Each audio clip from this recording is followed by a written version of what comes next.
go ahead and get started. If you have not signed in with your name and library and chat, go ahead and keep going with that. And we'll go ahead and dive in. So there are some things that I really want to hear people's opinions on today, as opposed to just the circulation committee making a decision. I really do want some input. So when we get to those things, unmute and talk so that we have a good consensus of what we'd like to do. So just starting at the top of our agenda, the Missouri Evergreen Consortium, I got to remember to say that, MEC Circulation Procedure Manual has been posted. And there are two formats. For those of you, we got feedback that it wasn't opening up on Macs. And so Ron went ahead and posted it. It's posted in Word and in a PDF version. The intent of this was to try to, as much as possible, get us doing things in a more uniform way across the Missouri Evergreen libraries, but it's also yours to do with as you please, in the sense that if you want to take parts of this and you don't have a circ procedure manual at your own library, if you want to take part of this and adapt it to how you do what you do, the exact procedure that you go through at your library, it is on there so that you can see and you can at least have a starting place. So our sincere desire is that it will be used. It was a lot of work to get it to there. And so we really do hope that it's going to be a benefit to all of our member libraries. Diane was the one who really did the hard lifting on this, and I can brag on her. She's not here. She's training right now at this moment. So she was the one who wrote the original draft, and then we had a subcommittee. So that was Jennifer Mathis from Jefferson County, Terry Mosier from Neosho Newton, Leanne Santee from Barry Lawrence, and me from Cass County to edit. But we are in no way infallible. So if you find corrections or there's something that you think needs to be added that we did not cover, please send those corrections, additions, anything like that to my email. And that is on the bottom there, on your agenda. You should see my email. So somehow I became the keeper of the vault there. I'm not sure exactly how. But anyway, if you see those kinds of things, please, please, please go ahead and send them in, because we don't want to be telling somebody, we made lots of corrections, lots of editing, lots of, trying to perfect it. And we're not above, have you ever, I don't know if you have, but I have, I've cut and pasted. And then when I put it back in, it grammatically wasn't good, all of those things. So you're not going to offend us if you find something. We really would like for you to go ahead and let us know. Okay, so moving on to B. We have the circulation committee, I guess officially, it's been tasked with developing a recommendation for a time frame for billing other Missouri Evergreen Consortium libraries for items that have been marked lost, or they've gone to lost. They've been on somebody's account long enough that now it's gone to lost.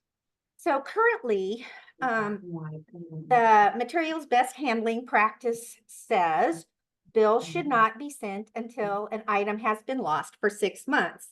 I think everybody is fine with this. We all know, it goes lost, they get billed. The patron is like, oh, I've got to get this brought back. They do. So there's logic for why we do that 6 month kind of like waiting period. But what we've been actually tasked with is what's basically the statutes of limitations on that. How far back can we go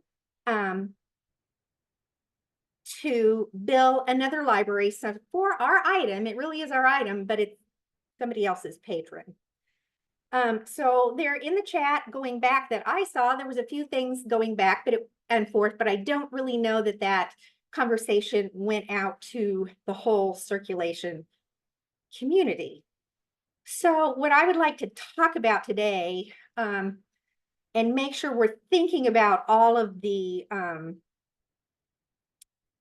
pieces that go into it. What do we think that statute of limitations should be so that we can turn it, we're going to pass it by the executive committee and then hopefully take it to the membership so it becomes a piece of this Missouri Evergreen Beth handling practices. So I'm opening it up and I really do want to hear what you all have to say.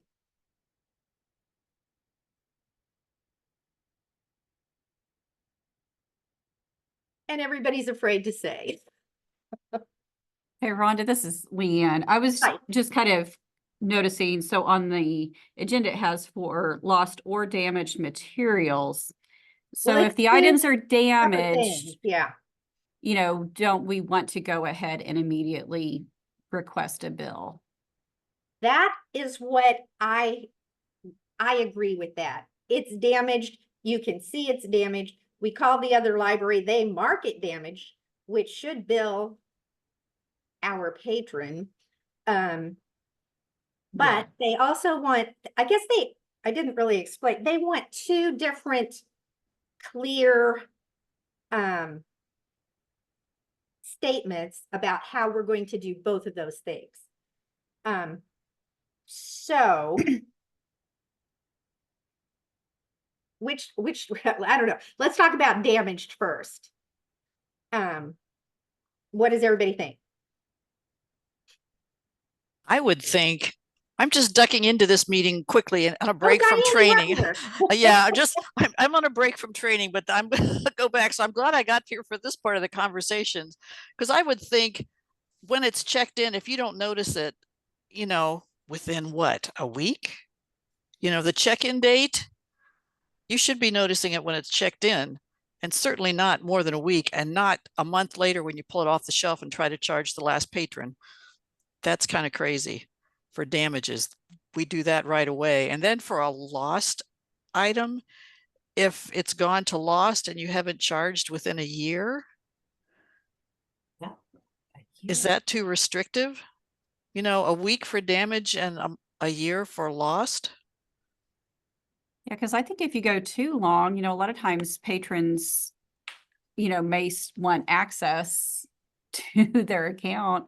And if they're not getting billed to where they can go ahead and clear up the account, then their home library is having to kind of make accommodations or something to allow them to go ahead and have access in the meantime until they actually receive the bill. Okay, we're talking maybe not apples and apples here.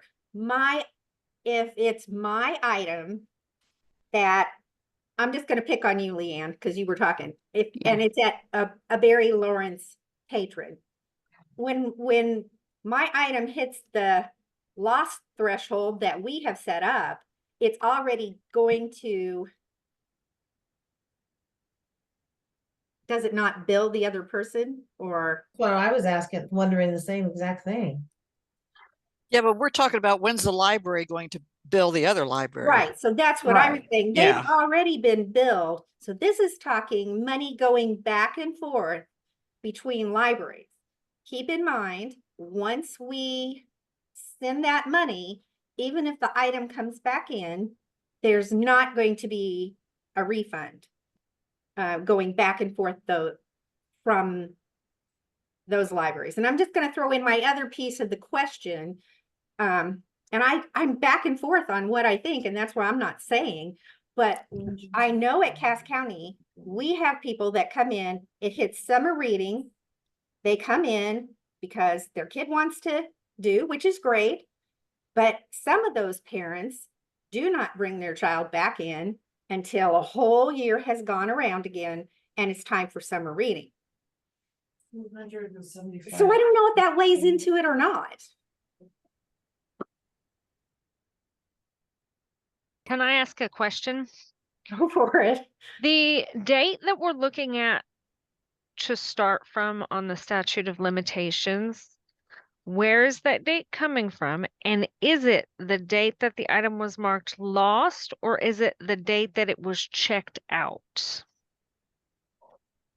Well, again, there's no clear statement on that. I guess in my thinking, it was the date it went lost. Yeah, That's the my date, thinking too, but will Evergreen give us that information easily? you can see it in the item status when it went to Okay. lost. Okay, Right. because for some reason I was thinking I was thinking I've done this before where I'm like, oh, and then I realized, wait, that's not the date that I thought it was. But because if it shows, is it the status changed date that you're using? Yeah, if you look at the circulation history, it'll show checkout, due date, work checkout station, all that stuff. And then it'll say lost. Okay, It'll show the date that it went to lost. okay. Well, and And- even if you go into, oh, where you can see who had it last, if you click in that, on that, there will be a date that it went lost that you can see. So if there is a few clicks to get to this, I will say that, but so I guess that becomes a determination too. What date do we use?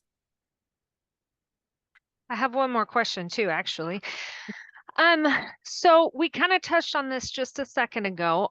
Are we going to not have a statute of limitations for how soon in the situation where a patron comes to me and says, hey, I had this on the back of my car, it flew off and fell in the river, it's gone. So can I then mark it lost but let the other library know to go ahead and bill me? Like they don't have to wait 6 months. I can just say, hey, our patron ruined this, or I mean, they quote unquote lost it. They're sure they lost it. Go ahead and bill me. Or do we have to just leave it be and the impetus is on the other library? And is that 6-month waiting period when the bill goes to the other library or is it on the patron's account? I mean, don't the items follow the normal route of billing? Like if my patron loses one of your books, it still falls under my parameters of when things go to lost, correct? So Yes. that bill is created right then. So are you talking about this 6-month waiting period is when I try to reach out to get my money for my library? I'm mixed up on this. Yes, it's between libraries. The ILS will take care of billing for lost. The patron already has to pay. Okay, But- good. Okay, but I it's want to make sure. I yeah. thought that was too obvious and I'm like, maybe I'm missing something. So, okay. Good deal. Good Well, deal. there is some logic to saying immediate billing for my patron comes in and says, I left it at the airport in Miami. I've called or on the plane or whatever. I've called them and the chances of it coming back are slim to none. I don't necessarily see in that instance, do we need a 6-month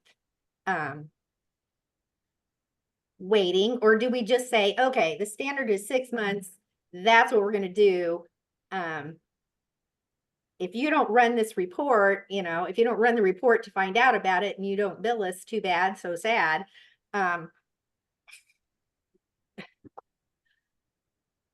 It's Mhm. opening a can of worms, I but think if you haven't run it by 6 months, too bad for you. Maybe that's the way it goes. Because most of the time, these are pretty immediate. It's not, I mean, not all the time, but like in that case, the lady stand there with a $20 bill. She's ready to pay this. Oh no, I can't take your money for 6 months. No, I'm never gonna see her again. I think this is perhaps more talking about those instances that the owning library doesn't even know that the item has gone to lost until Right. they would run a report. Until they run it, yeah. So I think that's the issue of this. To me, it's like if we know the patron comes in and says it's gone, you're not getting it back. Personally, I can only say personally, I don't see why we can't bill for it, boom, right then. Mhm. However, I think this is for things that today, I don't know your library has a patron that has my book that's lost. Unless I run the report, I'm not going to know that. So what are the parameters for that?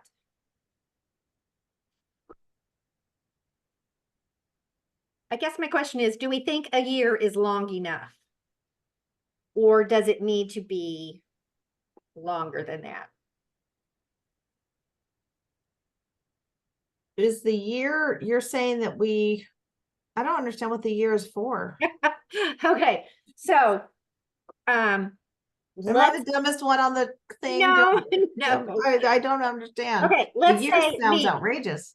Cass County has not run a report for a while. Okay. What are the parameters I'm going to put into the report? Check for loss between this Oh, date duh. and this date. Yes, I see now. I'm so sorry. I totally see what you're talking about now. Yeah. Well, it's Is- probably poor explanation on my part. No. I don't know where my brain was. I was thinking mostly about the patron, I guess. I couldn't get my mind wrapped around us. Yeah. So, okay. Is the year past the 6 months? Like you can bill when it hits 6 months and then you have one full year to choose to run that report and bill. So you're basically talking about a year and a half. Well, I'm asking. I don't, I'm just, cause like you said with the summer reading thing, I feel like that because that everybody has, or at least we've always had that happen. Once a year patrons, like, or even, I'm home from college over Christmas and my mom checked out a book for me and I took it back to college with me and then a year from now or something. Right. So I feel like if it was a year from the allowable billing, that would be plenty in my opinion. Of course, we are super bad about running our reports, but we also don't care. It's cost of doing business. So Right. I like the idea of a year past the 6 month, threshold, just because a lot of those items do come back.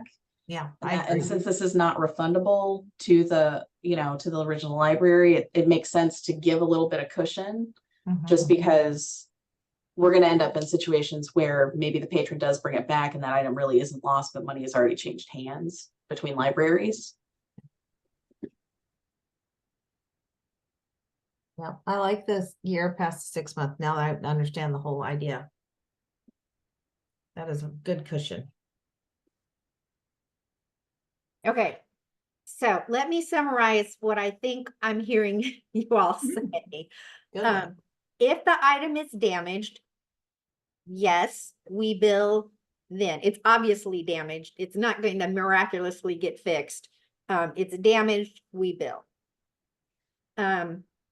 If a patron comes in and says, they give you the story, I left it in Miami, it's not coming back, it's lost. Do we bill or not? That one's still a little unclear in my mind. Or do we make them wait the 6 months? Do we just say, okay, wait 6 months? Or, my preference, I think, would be bill right then for that item. Yeah, I agree. Because also if you try to put it off, the patron may move away, they may forget. And then, if they're reminded later, they, may not even remember that was discussed. Okay, so basically lost by patron, when we come in and the patron says, you mark it lost by patron, that we can bill, or the recommendation should be that we bill at that time. If you are running the report to just find out where all your lost items are, you are going to wait at least 6 months from the date that it went to lost before you bill. And you would have basically from that billing date, you have a year and a half to bill for that item. After that, it's just the price of doing business. People on the CERC committee, are we in agreement with those? Jennifer, yay? I No? agree. Okay, Yes, Carrie, I agree. yes. Leanne, Yeah, I agree. Sandy, I thought I saw you on here. I agree on that, Rhonda. Okay, anybody else on the, is there anybody on the CERC committee who doesn't agree? Okay, I see Janice turning in. Okay, so that's what the recommendation is going to be, that goes to, I mean, I'll type it up and make it sound prettier, but go to the executive committee. And probably that would, you know, they may send it back to us and say tweak something, but that would give us March to do that before the membership meeting in April. Okay, As a non-committee person, I had a question. yes, go. Okay. I was wondering if in the recommendations, if you might want to put something about if people choose not to bill, and if that's allowable, because like somebody mentioned that they kind of consider that the cost of doing business and don't really run these reports, and we do that as well. Right. So just to make sure that it doesn't, everybody doesn't feel like they have to do that if they don't want to, that, you know, if libraries choose to do this, because I'm wondering maybe now if we're not, you know, if maybe there's several of us that just, unless it's, you know, reported to us and then we'll contact, you know, but otherwise we don't usually run the report. Right. Well, that comes back to that little caveat statement you had throughout the procedure manual. If your library doesn't do this or does do this, you know, so. Here's what you can do. And if you decide to do it, these are the parameters that you do it in. And it's certainly within your, you know, your library can decide how they want. If they don't want to do it, great. If they do want to do it, great. Here's how we do it though. Yeah. Can I ask a question about language? Sure. You said lost by patron. Mhm. And my thought is paid for by patron, because let's say my library, and I think we actually do, but let's say we never refund patrons once they have paid for an item. So if a patron is handing me money, it feels like it would be a best practice for me to contact the other library and let them know it has been paid for so that they can bill me if they so choose. Does that make sense? Versus, because everything is technically going to be lost by patron. This is lost and paid for by patron in a case where we could bill immediately, or we could allow someone to bill immediately. Okay. Everybody, committee, are you shaking your heads? Yes. Are you? Yeah, I agree. And I also see in chat, that Cheryl commented, our library policy is that if a patron's lost or damaged an item, that they cannot check out any items until this bill has been taken care of. For this reason, our patron would want to pay immediately rather than being unable to check out any items for 6 months. So I think in that case, it would be okay, even if the library didn't want to necessarily bill the other library, to go ahead and accept the payment. I mean, what are people's Sure. thoughts on that? Well, but the patron's payment, like, it doesn't matter if the patron pays or not. We're just talking about library to library. Right. So the patron can pay now if they want to or not. It's just whether or not we can or choose to bill the other library. Correct? Yes, I would definitely agree that it's two separate issues. Patron payment and library to library payment are two completely separate things. Right. Okay. So I will write this up. What I might do is it's probably not going to happen today. I'm just going to say that. Within the next few days, write something up, send it out to the CERC community for comment, maybe, or at least to the CERC committee people. for comment. And then, so we might tweak that language a little bit, you know. Sound good? Okay. All right, I knew that one was going to take a little bit of time. All right, 3, the circulation policy for Missouri Evergreen states that your library, and you guys are here, so you're already complying. Your library will attend at least 4 circulation committee meetings. Attendance does not necessarily need to be at this meeting. Sometimes, no matter what you do, you have something else that you have to be at, and you can't make this meeting. If you or somebody from your library goes in, and I'm sorry, they would have to watch that video of what we're doing today, or you go in and you read the minutes of what you have done today, that counts as attending, so to speak, because there's no way we can get everybody on the same schedule every month. However, I don't know that you have done that. And so I keep a running list, or the circulation chairman keeps a running list of who has attended. And so I know whether you have somebody from your library has come or not.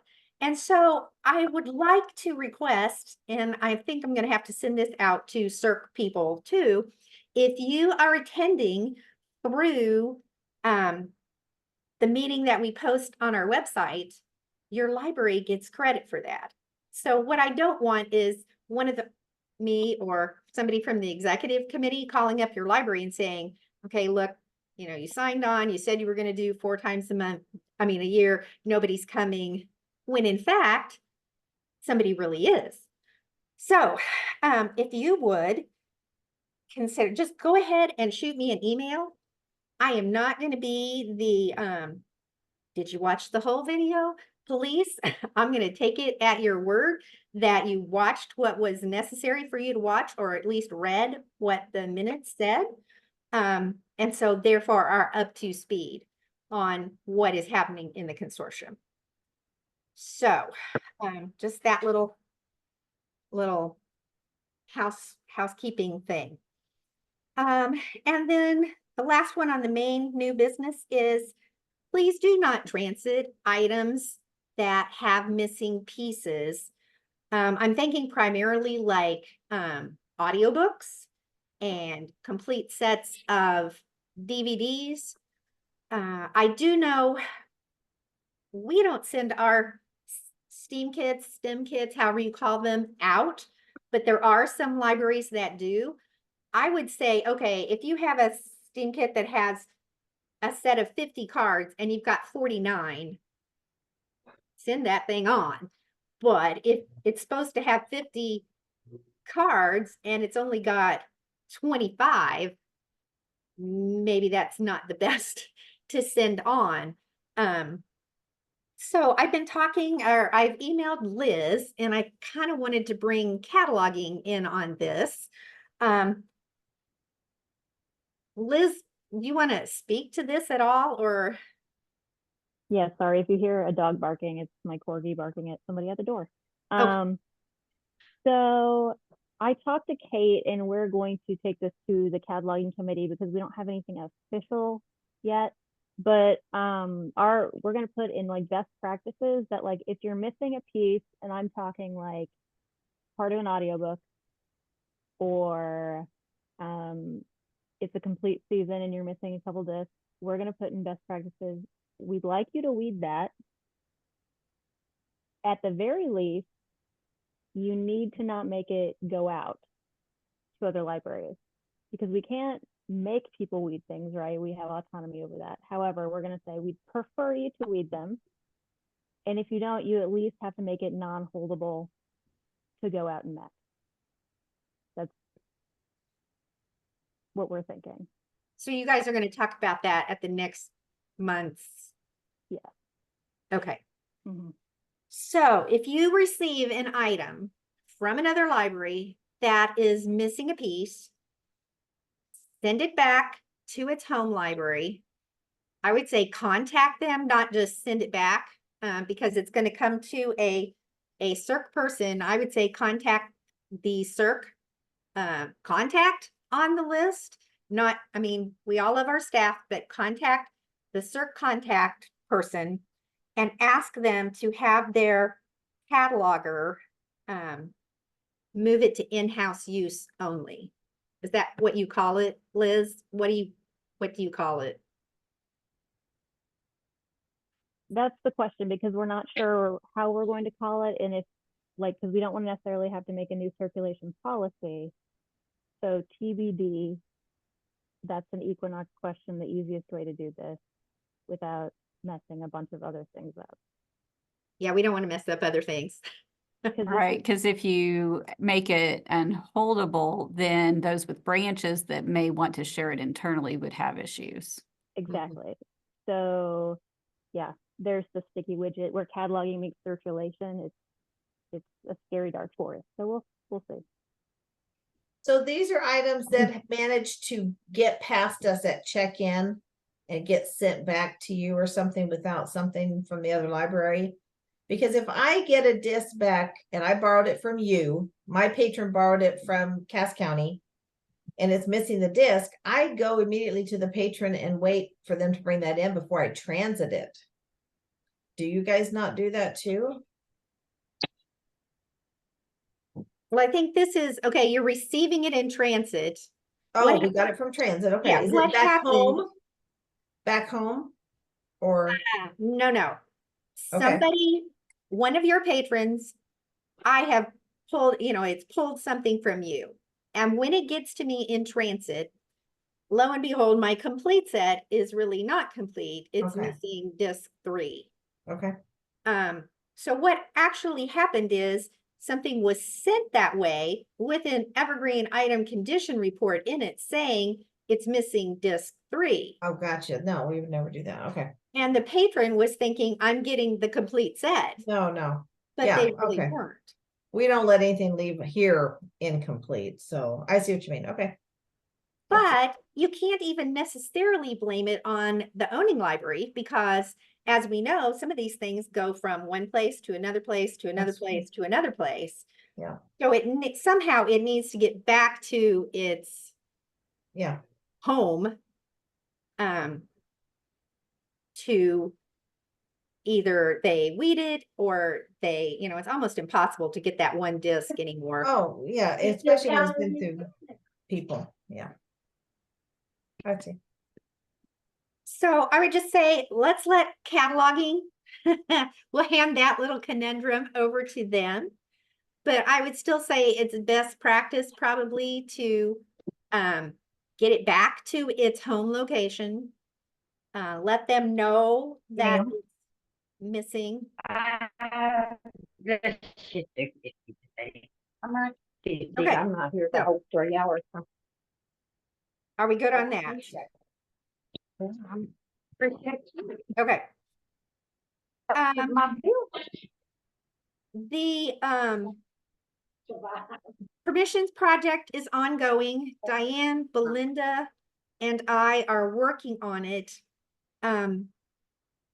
If for those of you who would like a 2-tier circulation option, where you have some people that are just circulators and you have some that are circ admin, I really would like you to email me what you want those differences. What do you want a circ admin to be able to do that you don't want a circulator to do? Because we've been going, pouring through these things, and that's such a fun thing, trying to figure out this, okay, what does this really mean? And none of our libraries necessarily do that. So for those of you who really want the 2-tier system, please email me what you want those differences to be. Now, I cannot guarantee that when we finally get it, pick what's going to be what, that you will get what you want, but I want to at least take it into consideration. And I would say Belinda and Diane are gonna want that too. So send those to me. You can send them to Diane or to Belinda. All of our emails or copy all three of us at the same time, because we're going to have to get together and make these final decisions. But that way we get what the people who want those two tiers really want the differences to be. Okay, so Diane, Belinda, and myself, it'd be great if you copied all three of us, but if you don't, we'll try and communicate back and forth.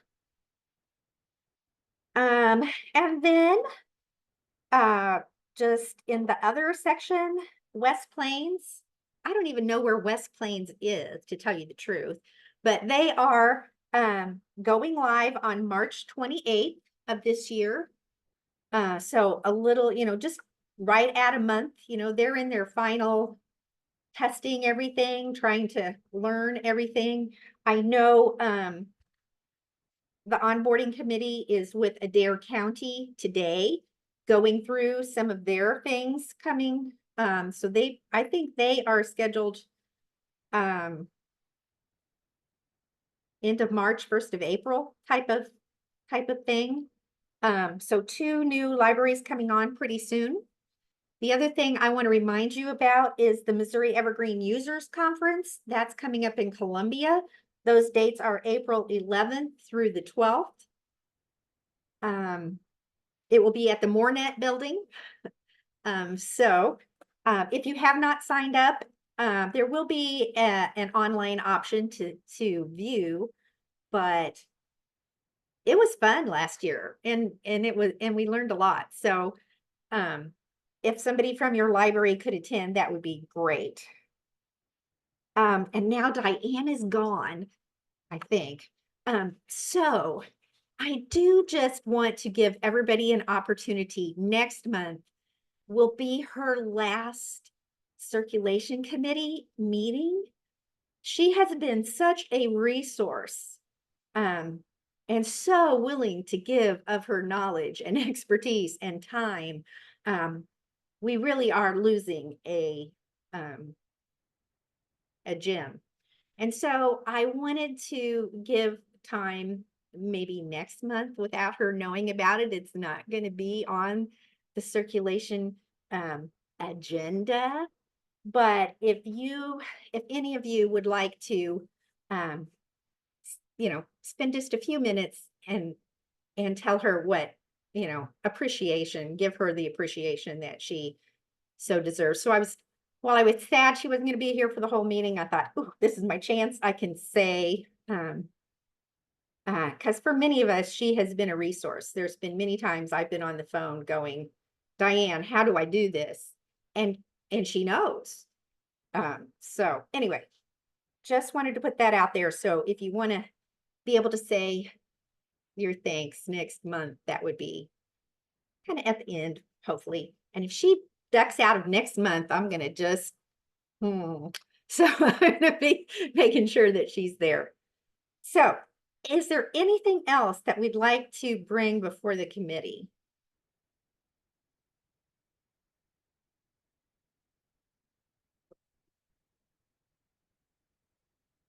Okay, I'm not hearing anything. So thank you for meeting today. Thank you for your input on some of these things. I will try and get that stuff out to at least the committee, so that we can kind of tweak if we need to. So, all right. Thank Have you. a as wonderful day. usual.